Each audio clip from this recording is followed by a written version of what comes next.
পুরো গ্রিস লাগানো আছে। হ্যাঁ, গ্রিস বন্ধুকে লাগানোই তো। তেল তেল না হলে তো কাজ করবে না।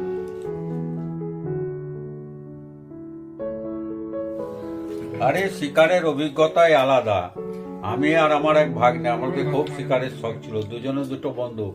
আমার নামে বন্দুকের লাইসেন্স ছিল না। দুজনে বাড়িতে কাউকে না জানিয়ে আমি আর আমার ভাগ্নে সোজা বিএসএফ ক্যাম্পে, চক ডুমুরিয়া ক্যাম্প, রাজশাহীর কাছে, আমাদের সীমান্তে পারে পদ্মা নদীর উপর। সন্ধ্যাবেলায় আমাদের এক বন্ধু, কন্ট্রাক্টর বন্ধুর আমন্ত্রণে গিয়েছিলাম। বাবা, ওখানে গিয়ে যখন গিয়েছি বিএসএফ ক্যাম্পে, তখন বিএসএফরা রাইফেল খাড়া করে ধরে হল্ট বলেছে, আর আমরা তখন মোটর সাইকেল থেকে তাড়াতাড়ি তুলে 2 হাত তুলে দাঁড়িয়ে গিয়েছি।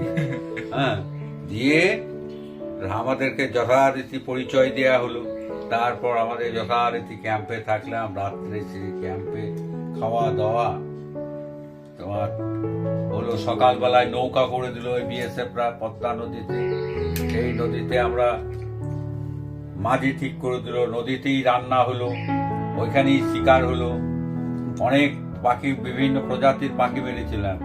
মারার পর ওখানে আবার ক্যাম্পে 2-4টা দিলাম ওদেরকে খাবার জন্য। আবার হেড ক্যাম্প হচ্ছে লালবাগ, মুর্শিদাবাদ বিএসএফ ক্যাম্প, ওখানে অফিসার 2টো নিল এবং আমরা বাড়ি নিয়ে এলাম। আমি আর ভাগ্নের বাড়ি চলে গেল, আমি আমার বাড়ি চলে এলাম।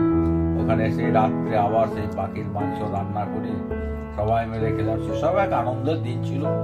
তখন শিকারে কোনো বাধা ছিল না। বিনা লাইসেন্সে চলে গিয়েছি বর্ডারে, তথাপি কোনো পুলিশ কিচ্ছু কোনো আমাদেরকে কিছুই সাহায্য করেনি। আর সার্চ করলেও তো আমাদের সোর্স ছিল, সোর্সের মাধ্যমে গিয়েছিলাম, কোনো অসুবিধা ছিল না। যাই হোক, এইসব ইতিহাস, এখনকার দিনে সবই ইতিহাস। তখন তো আর শিকার পিকার নাই। নাতি এয়ার রাইফেল নিল, কিন্তু ওই নিয়াই হলো, বাড়িতে সাজিয়ে রাখবে, ওর একটু বহুদিনের শখ। টুকটাক হয়তো ছাদের ওপর গিয়ে 1-8টা গুলি করবে, এই পর্যন্ত। তার মধ্যে কি আছে কৌতুকের বিষয়? যখন এলো ডেলিভারি বয়, তখন তো আমরা ভাবছি এটা আবার কি, পরে শুনছি এর মধ্যে একটা এয়ার গান। নাতির দীর্ঘদিনের শখ, আজকে শখ পূরণ হবে, তাই নাতি তার পিঠে কাটছে, প্যাক কাটছে। আপনারা সকলেই দেখুন, হ্যাঁ আমরাও দেখি। এয়ার গান প্রথম শখ। যদিও এগুলা এখন ব্যবহার করা ঠিক নয়, খুব রেস্ট্রিকশন।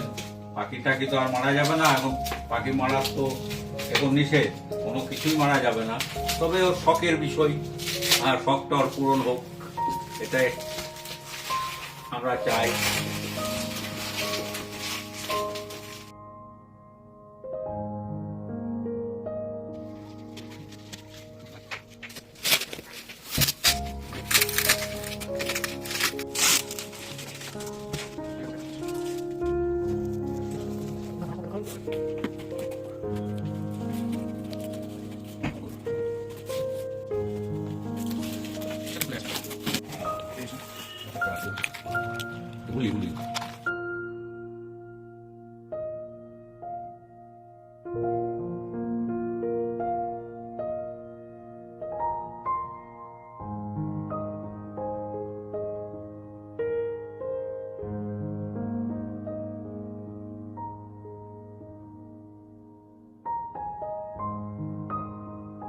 গুলি ছোটবেলায় আমাদের পাখি শিকারের খুব শখ ছিল। দূর দূরান্ত দিয়ে পদ্মার ধার পর্যন্ত আমরা বোটিং করে যেতাম শিকার করতে, বিভিন্ন ধরনের পথে। বর্তমান আইনে তো পাখি মারা নিষেধ, কোনো পাখি মারা যাবে না এমন। তবুও ওর শখ সেই হয়তো আমাদেরটা থেকে গিয়েছে বহুদিন থেকে আবদার।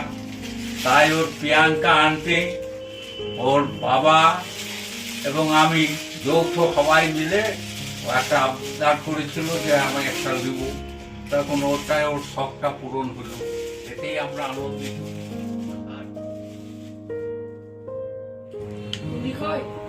এই তো গুলি, এই গুলিতে হাত দেওয়া যাবে না।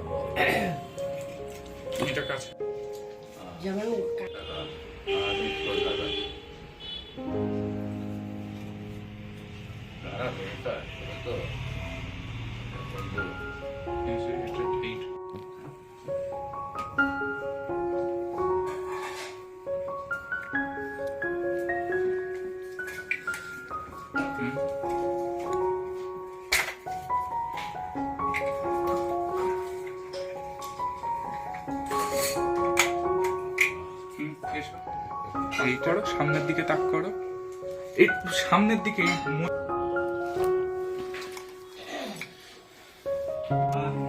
বাবা কি বলবো, খুশি এটা পেয়ে। এটা এখন সারাক্ষণ আমার সঙ্গেই থাকবে। থ্যাংক ইউ সবাইকে।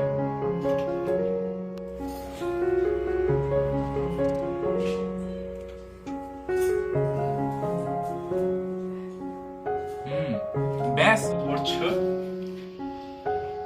তে ভরা নেই, কপ করা নেই, আমার চলবে না, চলবে না।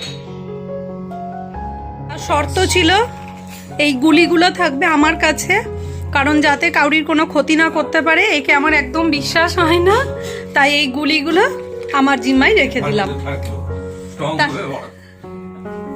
এই যে এই দুটো প্যাকেট গুলি এই বন্দুকটার সাথে দিয়েছে, এয়ার রাইফেলটার সাথে।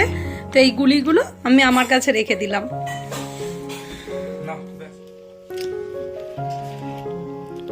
দুটোরই কাঠের কোয়ালিটি এক। এই বন্দুকটা আমি প্রথম পেয়েছিলাম 2021-এ আমার বাবা কিনে দিয়েছিল আমার আবদার শুনে। এই তারপর সেখান থেকে আবার বাবাই আবদারে, এই বাবার কাছে আবদার করে আবার এই বন্দুকটা পেয়েছি। এইটার থেকে এইটাতে এখন বৃদ্ধি পেল। এই যে এই বন্দুকটাতে যেমন আমার বাবা কিনে দিয়েছে, তেমন প্রিয়াঙ্কা আন্টি, মা আর দাদুনারও কিছু কন্ট্রিবিউশন আছে। ধন্যবাদ। ব্যাস। বাক্সটা ফেলিস না, ওটাই ভরে রাখবি।